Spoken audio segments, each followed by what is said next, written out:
कैसे हैं आप सब? मेरा नाम है बिस्मा असगर और मैं यहाँ पे आपको पढ़ाने लगी हूँ अब इस लेक्चर में कि हमारे पास ओजोन डिप्लीशन के इफेक्ट्स क्या-क्या होते हैं। क्या इसके डेट्रीमेंटल इफेक्ट्स हैं एनवायरनमेंट पे, साथ ही साथ ओजोन के इंपॉर्टेंट कौन से एमसीक्यूज होते हैं जो पेपर में आते हैं, उनको भी हम डिस्कस करेंगे। ये सारी बातें यहाँ पे नहीं करते, चलते हैं लेक्चर की तरफ और बारी-बारी डिस्कस कर लेते हैं। स्टूडेंट्स, हमने ओजोन के बारे में तो पढ़ लिया कि ओजोन किस तरह से बनती है, फिर उसकी डिप्लीशन किस तरह से होती है। अब हमने ये देखना है कि अगर ओजोन खत्म हो रही है आपके एनवायरनमेंट से तो उसके इफेक्ट्स क्या-क्या हो रहे हैं। ठीक है, पेपर में इससे रिलेटेड क्वेश्चन भी आता है और अगर आप पढ़ ही रहे हैं तो आपको कॉन्सेप्ट भी पूरा आना चाहिए। ठीक है, सबसे पहले हमने जो बात करनी है ओजोन डिप्लीशन के इफेक्ट्स में, हमने बात करनी है स्किन कैंसर के बारे में। स्टूडेंट्स, आप ये समझें कि जिस तरह मैंने आपको सनब्लॉक के बारे में बताया ना कि लगानी पड़ती है ताकि आपकी स्किन तक यूवी रेडिएशंस ना एब्जॉर्ब हो आपकी स्किन में, क्योंकि स्किन कैंसर कॉज करती है। ठीक है, वो बात हमने पहले ही कर ली। आप ये समझें कि जो आपकी ओजोन है ना, वो अल्लाह ताला की तरफ से एक सनब्लॉक है। ठीक है, अल्लाह ताला ने अर्थ को एक सनब्लॉक दी हुई है ओजोन, जिसकी वजह से ये यूवी रेडिएशंस अर्थ तक पहुंच ही नहीं पाती। लेकिन क्योंकि होल्स क्रिएट हो गए ओजोन होल्स, इसकी वजह से यूवी रेडिएशंस अब रुकेंगी नहीं और यूवी रेडिएशंस अर्थ तक पहुंचेंगी, हम सबकी स्किन को अफेक्ट करेंगी और सिर्फ हमारी नहीं, एनिमल्स की भी। ठीक है, प्लांट्स की बात हम नहीं करेंगे लेकिन एनिमल्स और ह्यूमन बींग्स की स्किन को अफेक्ट करेंगे। किस तरह के? स्किन कैंसर कॉज कर देंगी। ये यूवी रेडिएशंस का नुकसान है। पेपर में एमसीक्यू में पूछा जाता है कि इंफ्रारेड रेडिएशंस की वजह से होता है या यूवी रेडिएशंस की वजह से। तो आपने याद रखना है कि ये यूवी रेडिएशंस की वजह से होता है, जिसको अल्ट्रा वायलेट रेज भी कहते हैं।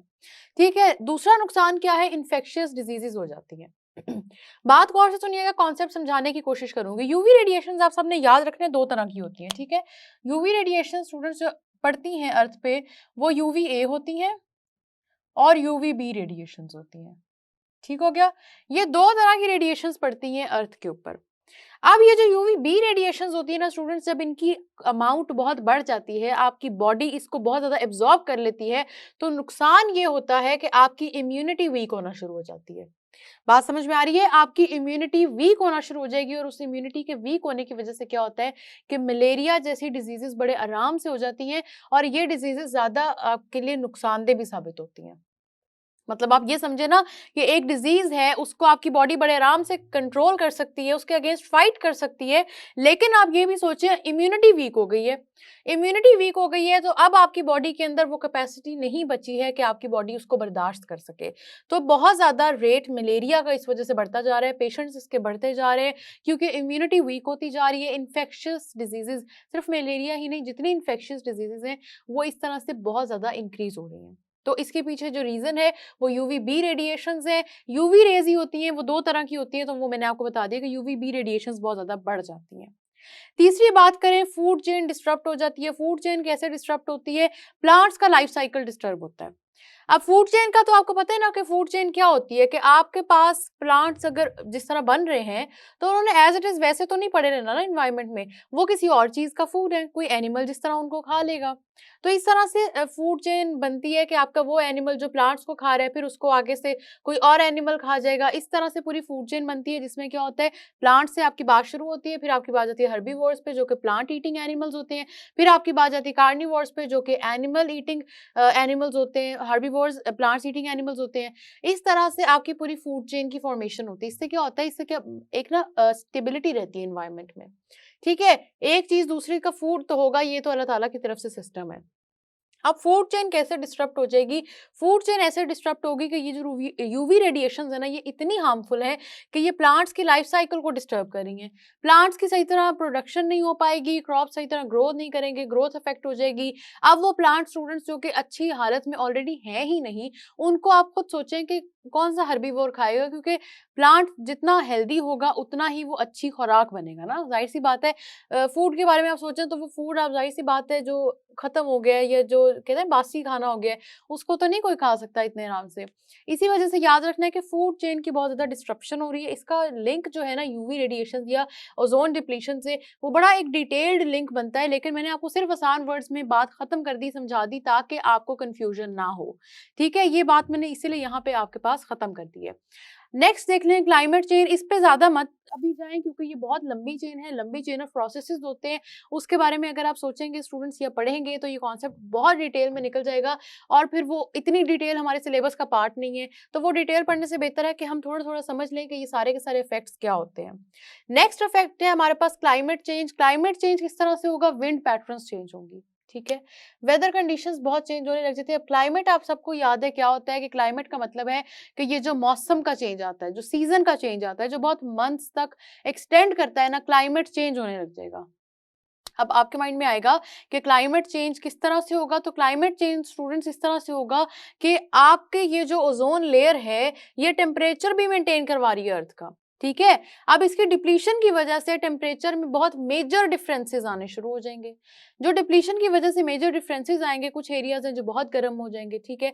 इसकी वजह से स्टूडेंट्स आप याद रखिएगा कि अगली जो बात हमारी बुक में लिखी है वो ये है कि एशिया और पैसिफिक पे बहुत ज्यादा इफेक्ट आएगा। इसका क्यों इफेक्ट आएगा? पीपल माइग्रेट, ठीक है, माइग्रेशन होगी ना, एक ऐसा क्लाइमेट बन जाएगा जहां पे which will be totally and completely unbearable, जहां रहा ही नहीं जाएगा।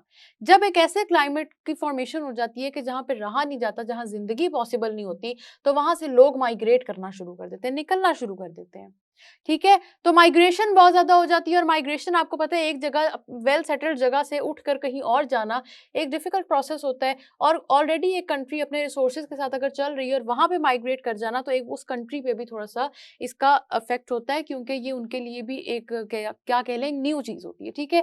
तो ये सारी की सारी बातें समझाने का मकसद ये है कि आपके पास आपको पता हो कि एनवायरमेंटल केमिस्ट्री हम क्यों पढ़ रहे हैं। आपका एनवायरनमेंट बहुत इंपॉर्टेंट है। ये बात यहाँ से नहीं शुरू हो रही कि आपके एनवायरनमेंट में कितने स्फेयर्स हैं, वो तो अल्लाह ताला ने बहुत नेचुरली बहुत खूबसूरत तरीके से सारे के सारे अर्थ के स्फेयर बना दिए, फिर एटमॉस्फेयर के स्फेयर बना दिए और सबको स्टेबल कर दिया। लेकिन ह्यूमन एक्टिविटीज की वजह से पॉल्यूटेंट्स इतने बढ़ गए हैं कि पॉल्यूटेंट्स के बढ़ने की वजह से नुकसानात बहुत ज्यादा हो रहे हैं। ये बात समझ में आ रही है आप सबको? यही वजह है स्टूडेंट्स के हम बात करते हैं कि ओजोन के भी बहुत सारे नुकसानात हैं, जिसमें से कुछ हमने डिस्कस कर लिए हैं। यही आपके पेपर पॉइंट ऑफ व्यू से जरूरी है, आपको समझ आने चाहिए। इसके अलावा अब ओजोन से रिलेटेड और ये सारे जो हमारे टॉपिक्स हैं इनसे रिलेटेड हम कुछ मल्टीपल चॉइस क्वेश्चन सॉल्व करते हैं कि कैसे पेपर में पूछा जा सकता है। एक दो टॉपिक्स और के भी कराऊंगी ताकि आपके एनवायरमेंटल केमिस्ट्री जो है ना ये स्ट्रांग हो। तो एमसीक्यू सॉल्व करने के लिए आए हम चलते हैं व्हाइट बोर्ड की तरफ। स्टूडेंट्स अब हम बात कर लेते हैं ओजोन के बारे में ही मजीद, और यहाँ पर मैं आपको एक छोटा सा और कॉन्सेप्ट देना चाहती हूँ ओजोन के बारे में। ओजोन के बारे में वैसे तो हमने ये बात की ना कि ये आपके एटमॉस्फेयर में प्रेजेंट है, स्ट्रेटोस्फेयर में है, बाकी सारी बातें जो हम कर चुके हैं। लेकिन स्टूडेंट्स ये आपके पास एक और जगह पे प्रेजेंट होता है। बड़ा इंटरेस्टिंग फैक्टर ये है कि फोटोकॉपी की जो मशीन होती है ना, वहां पे आपके पास ओजोन जो गैस है ये प्रोड्यूस होती है। वो किस तरह से होती है? वो इस तरह से होती है कि फोटोकॉपी मशीन में एक फिनोमिना है स्टैटिक इलेक्ट्रिसिटी का, ठीक है। स्टैटिक इलेक्ट्रिसिटी का मतलब है चार्जेस प्रोड्यूस हो जाते हैं।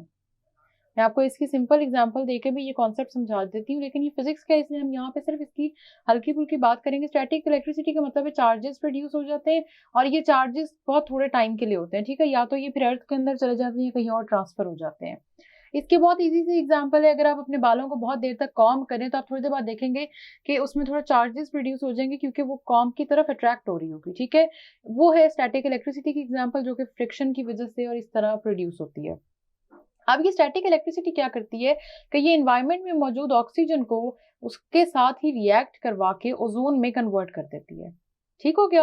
ओजोन में कन्वर्ट कर देती है और ये जो ओजोन प्रोड्यूस होती है इसका पता कैसे चलता है कि ये जो फोटोकॉपी मशीन है ना स्टूडेंट्स, इस फोटोकॉपी मशीन के पास से अगर आप ज्यादा देर इत्तेफाक रहा हो आपका उधर रहने का, तो जिस तरह होता है ना कि अक्सर पेजेस प्रिंट करवा रहे हैं, फोटोकॉपी करवा रहे हैं, तो उसमें टाइम लग रहा है। तो क्या होता है कि वहां पे आपके पास थोड़ी बिटर सी स्मेल आ रही होती है फोटोकॉपी मशीन के साथ पास से, ठीक है।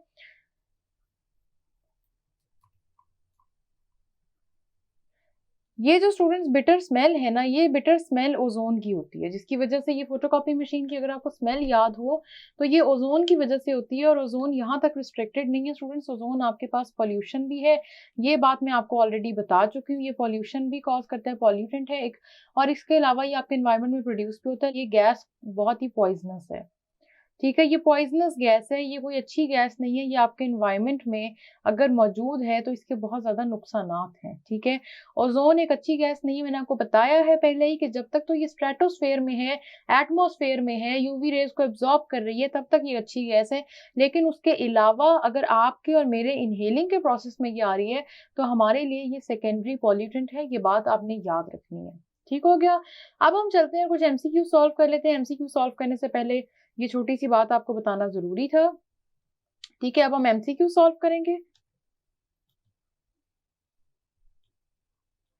एमसीक्यूज में स्टूडेंट्स हमारे पास जो फर्स्ट एमसीक्यू है that is ozone is beneficial for us as it absorbs. और ओजोन हमारे लिए बेनिफिशियल कब है? आप सबको पता है कि ओजोन हमारे पास तभी बेनिफिशियल होगी, फायदेमंद होगी, जब क्या होगा कि ये हमारे पास कोई ना कोई ऐसा काम करे जो फायदा वाला दे रहा है। अब आप और मैं अगर इसको इनहेल कर रहे हैं तो वो बेनिफिशियल तो ना हुआ ना।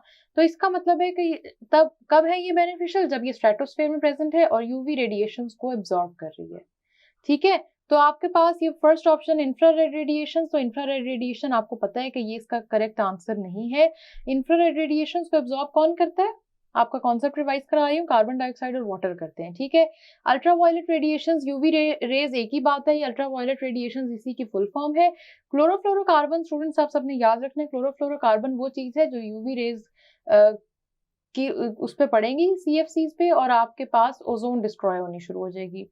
फाइनली एयर पॉल्यूटेंट्स, तो आपके एयर पॉल्यूटेंट्स को ओजोन एब्जॉर्ब नहीं करता, ओजोन तो खुद पॉल्यूटेंट बन जाता है एयर का। ओजोन का सिर्फ काम इतना है कि ये यूवी रेज को एब्जॉर्ब करता है। ठीक हो गया, ये हमारा करेक्ट ऑप्शन है। नेक्स्ट एमसीक्यू की तरफ चलते हैं स्टूडेंट्स, वो है decrease ozone layer will increase infectious diseases like.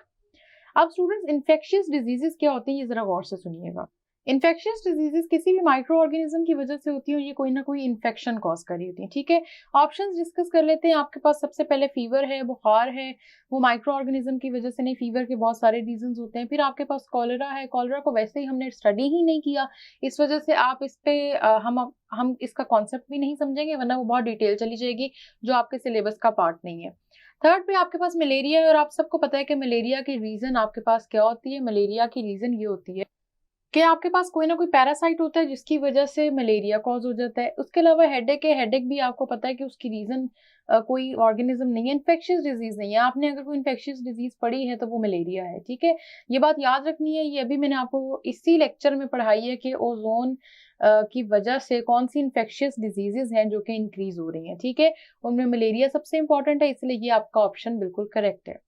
Next MCQ की तरफ चलते हैं, that is ozone is an allotropic form of. Next MCQ में हमसे पूछा गया कि ओजोन किसका एलोट्रोपिक फॉर्म है। तो मैंने आपको बताया था एलोट्रोपिक का मतलब ये होता है कि कोई भी एक एलिमेंट कितनी फॉर्म्स में और कितने तरह के स्ट्रक्चर बना के एग्जिस्ट कर सकता है। ठीक है, अब वो एलिमेंट एक ही होगा, एलिमेंट एक से ज्यादा नहीं होंगे। दूसरी बात ये है स्टूडेंट्स कि आपके पास वो फिजिकल स्टेट भी चेंज नहीं होती। ठीक है, अगर आपको याद हो तो ये बड़े दो इंपॉर्टेंट कॉन्सेप्ट है जो मैंने आपको बताए हैं। ओजोन की बात करें तो ओजोन हमारे पास क्या चीज है? ओजोन है O3, इसका मतलब ये हुआ कि ये है ऑक्सीजन की allotropic form.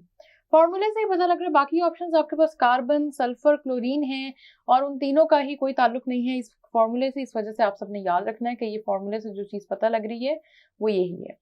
Next MCQ is the region in which ozone layer depletes is called.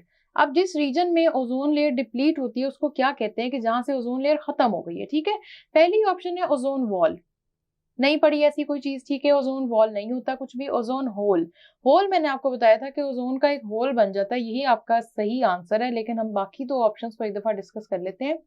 Ozone deficiency, ozone की डिप्लीशन, ओजोन की डेफिशिएंसी, ये सारी की सारी चीजें स्टूडेंट्स एक ही बात है। ठीक है, लेकिन उस एरिया को कहते क्या है इस एमसीक्यू में हमसे ये पूछा जा रहा है।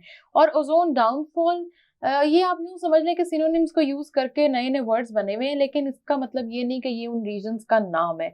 ये सिर्फ डिफरेंट आपको उससे रिलेटेड बातें की गई हैं और इसमें कुछ भी नहीं है। ठीक है, इसलिए आपका जो करेक्ट आंसर है वो है ओजोन होल। होल, ठीक है, ये होल है। और ये ओजोन होल जो होता है ये बनता कब है? ये क्लोरीन रेडिकल की फॉर्मेशन की वजह से बनता है। CFCs रीजन है, सारे के सारा कॉन्सेप्ट पढ़ाया गया है, इसको भूलना नहीं है। Next is it destroys ozone molecules.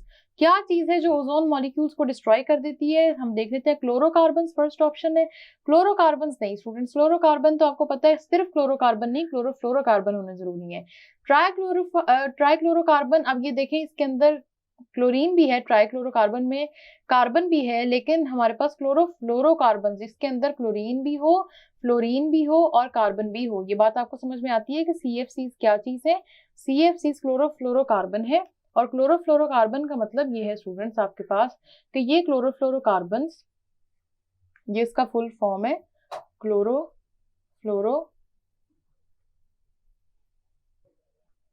Chlorofluorocarbon के स्पेलिंग गौर से लिखने, गलत नहीं करने, क्लोरोफ्लोरोकार्बन, ठीक है।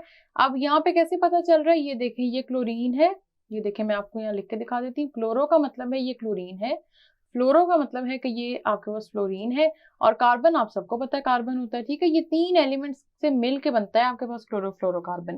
तो ये भी ऑप्शन नहीं है, सी ऑप्शन हमारे पास क्लोरोफ्लोरोकार्बन है, और डी ऑप्शन हमारे पास है परऑक्सी एसिटाइल नाइट्रेट, लेकिन वो आपके पास पॉल्यूटेंट जरूर है, ओजोन मॉलिक्यूल्स को डिस्ट्रॉय नहीं कर रहा, ठीक है। तो आपके पास करेक्ट ऑप्शन क्या हो गया? क्लोरोफ्लोरोकार्बन। नेक्स्ट MCQ को डिस्कस कर लेते हैं। Next is a strange bitter smell noticed near photocopier machine is of. अभी अभी मैंने आपको ये बात बताई है कि आपके पास जो स्ट्रेंज बिटर स्मेल आती है वो किसकी वजह से आती है? वो ओजोन की वजह से आती है, ठीक है। बाकी hydrogen sulphide, sulphur dioxide, oxygen, ये सब हमारे पास सही ऑप्शंस नहीं है। फोटोकॉपी मशीन की जहां पे भी बात हो याद रखना है कि वहां बिटर स्मेल होगी, और वो बिटर स्मेल किसकी वजह से होगी? वो होगी ओजोन की वजह से। ये कुछ क्वेश्चन है, लेकिन इसके अलावा ये भी पूछा जाता है कि आपके पास कौन सी चीज है जो डिस्ट्रॉय करती है, और उसके अंदर आपके पास क्लोरोफ्लोरोकार्बन नहीं लिखा होगा, बल्कि स्टूडेंट सिर्फ और सिर्फ फ्लोरीन लिखा होगा, ठीक हो गया। इसके साथ साथ स्टूडेंट्स अब हम कुछ MCQs डिस्कस करेंगे, जिसमें मैं आगे जो इसके बाद वाले MCQs है ना, उसमें हमने जो डिस्कस करना है वो चीजें ये है कि आप जो एसिड रेन का कॉन्सेप्ट था उससे रिलेटेड, ठीक है। अब अगले MCQs हम डिस्कस कर लेते हैं स्टूडेंट्स। हमारे पास है next MCQ, which one is heavy metal. सबसे पहले तो जरूरी है कि आपको हैवी मेटल का कॉन्सेप्ट आता हो, ठीक है। हैवी मेटल कोई बहुत ही ज्यादा लेंथी या ट्रिकी चीज नहीं है, सिंपल सी चीज है कि हैवी मेटल कोई भी ऐसा मेटल जो कि हैवी है, जिसकी डेंसिटी ज्यादा है, साथ ही साथ वो टॉक्सिक होता है, ठीक है। अब आपके पास ऑप्शंस क्या है? सोडियम है, पोटेशियम है, और Hg मरकरी को कहते हैं, ठीक है, आपकी बुक में लिखा हुआ है। और आखिरी ऑप्शन है बोथ A एंड C। देखें सोडियम और पोटेशियम बड़े हल्के फुल्के से मेटल्स हैं, ये हैवी मेटल्स में नहीं आते।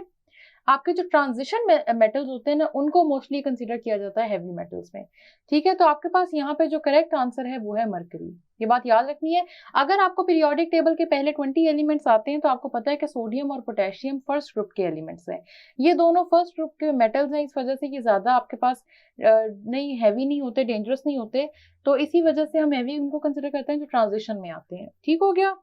Next question is buildings are being damaged by acid rain because it attacks. देखें अब आपके पास इतने ज्यादा ऑप्शंस में नए नए फॉर्मूले लिखे हुए हैं, लेकिन आपने याद रखना है, कंफ्यूज नहीं होना कि आपके पास कैल्शियम कार्बोनेट को अफेक्ट करेगा। ये बात मैंने पॉइंटर की फॉर्म में लिख के इसीलिए समझाई थी ताकि आप लोगों को ये समझ आ जाए और ये कॉन्सेप्ट ना भूले, ठीक है। समझ आ रही बात मेरी? नेक्स्ट हमारे पास MCQ is pH of normal rain water is. Normal rain water की स्टूडेंट्स आपने याद रखनी है 5.6 से लेके 6 तक pH है, जिसके बारे में हमने बात की थी कि ये जो pH है ये आपके पास होती एसिडिक ही है, स्लाइटली एसिडिक, लेकिन इसका नुकसान नहीं होता, ठीक है। ये एरो मैंने इससे 5.6 से पीछे ड्रॉ किया कि आप कंफ्यूज ना हो जाए कि कहीं ये -5.6 ना हो। खैर आपके पास 5.6 से 6 तक होती है pH रेन वाटर की, और रेन वाटर जो होता है वो स्लाइटली एसिडिक ही होता है, लेकिन जब आप वो लेकिन इतना कम स्लाइटली एसिडिक होता है, मतलब कि वो इतना नुकसानदेह नहीं है, ठीक है। ये बात समझ में आ रही है आप सबको? तो इसीलिए pH पूछी जाती है पेपर में, बार बार पूछी जाती है, याद रखना है। नेक्स्ट MCQ अगर आप देखें वो भी इसी तरह का है, pH of acid rain is. Acid rain की क्या pH है? वो 4 है। हमारी बुक के फैक्ट्स और फिगर्स जितने हैं ये सब आपके फिंगर टिप्स पे होने चाहिए। रट्टा मारने का, क्रैम करने का मैं नहीं कहूंगी, लेकिन अगर जब आप 3 से 4 दफा इन चीजों को लिखेंगे, सॉल्व करेंगे ना, तो आपको खुद ही याद रह जाएंगी। इसीलिए ये सारे जो जहाँ पे न्यूमेरिकल वैल्यूज दी होती है ना, कोई स्टूडेंट्स इनको गौर से पढ़ा करें और इनको याद रखा करें, ठीक है। अब हमारे पास नेक्स्ट MCQ, अभी यहाँ का लास्ट MCQ ही है एसिड रेन से related, which is acid rain attacks on. देख ले वही बात है, लेकिन क्या हुआ है कि सिर्फ स्टेटमेंट चेंज हो गई है। पेपर में भी ऐसा ही होता है, स्टेटमेंट चेंज हो जाती है, बात वही होती है। एसिड रेन ने किस पे अटैक करना है? एसिड रेन ने स्टूडेंट जाहिर सी बात है कैल्शियम कार्बोनेट पे अटैक करना है, ठीक है। उसके अलावा कोई ऐसी चीज भी तो हो ना कि जिसपे वो अटैक करे जो हमने पढ़ी हो। जिस तरह हमने क्या क्या चीजें पढ़ी थी जिन पे एसिड रेन अटैक करता है, हमने पढ़ा था कि हमारे पास सॉइल पे अटैक करता है, मेटल्स पे अटैक करता है। इसके अलावा स्टूडेंट्स आप सबने याद रख लेना है कि आपके प्लांट्स की ग्रोथ को स्टंट कर देगा, एनिमल्स के ब्रीदिंग प्रॉब्लम्स देगा, इस तरह की चीजें। लेकिन जहां पे कोई आ जाएगा ना आपके पास केमिकल फॉर्मूला, तो आपने याद रखना है कि केमिकल फॉर्मूला में बात आपके पास कैल्शियम कार्बोनेट की ही होगी, चाहे बिल्डिंग्स मेंशन्ड हो या ना हो। ठीक है, बिल्डिंग का वर्ड मेंशन्ड हो या ना हो, आपके पास जो बात हो रही है वो एसिड रेन में हो रही है कि कैल्शियम कार्बोनेट पे इफेक्ट होगा। तो कैल्शियम कार्बोनेट कहाँ होता है? ये बिल्डिंग्स में होता है। ठीक है, और इससे मैंने आपको बताया था कि ये रिएक्ट कर जाता है एसिड उस एसिड के साथ जो आपके एसिड रेन में प्रेजेंट है, और उसके साथ रिएक्ट करके क्या होता है कि आपके पास एक नया तरह का कंपाउंड बन जाता है, वो नई चीज बन जाती है, जिसकी वजह से जो मार्बल और लाइमस्टोन ऑलरेडी बिल्डिंग्स पे लगा है वो डिस्ट्रॉय होना शुरू हो जाता है, इरोड होना शुरू हो जाता है, जिसकी वजह से ताजमहल का जो इरोजन हुई एसिड रेन की वजह से उसको कहते हैं मार्बल कैंसर। आई होप आपको ये बातें समझ में आ रही हैं, अब आपको ये बातें याद रहेंगी। एमसीक्यूज के आंसर्स मैंने बता दिए हैं, ये भी बता दिया कि पेपर में किस तरह से पूछा जाता है। आप इनकी प्रैक्टिस जरूर करें, इनको जरूर देखें, इस तरह से आपका कोई भी कॉन्सेप्ट खराब नहीं होगा और आपको चीजें याद भी रह जाएंगी। स्टूडेंट्स, ओजोन का कॉन्सेप्ट मैंने बहुत इजी वर्ड्स में आपको समझाने की कोशिश की है ताकि आपको सारा का सारा पता चले कि डिप्लीशन कैसे होती है और उसके इफेक्ट्स क्या क्या होते हैं। साथ ही साथ मैंने आपको मल्टीपल चॉइस क्वेश्चंस भी सॉल्व करवा दिए कि ओजोन की डिप्लीशन से रिलेटेड पेपर में किस तरह के क्वेश्चंस पूछे जाते हैं। आप इन सब चीज़ों की ज़रूर प्रैक्टिस करें, क्योंकि अभी कर लेंगे तो दोबारा इन कॉन्सेप्ट पे आपको ज़्यादा देर नहीं लगानी पड़ेगी, जल्दी समझ आ जाएंगी, चीज़ें याद रह जाएंगी। आप इनकी तैयारी करें, दोबारा प्रैक्टिस करें। हम मिलेंगे नेक्स्ट लेक्चर में, तब तक के लिए अल्लाह हाफिज़।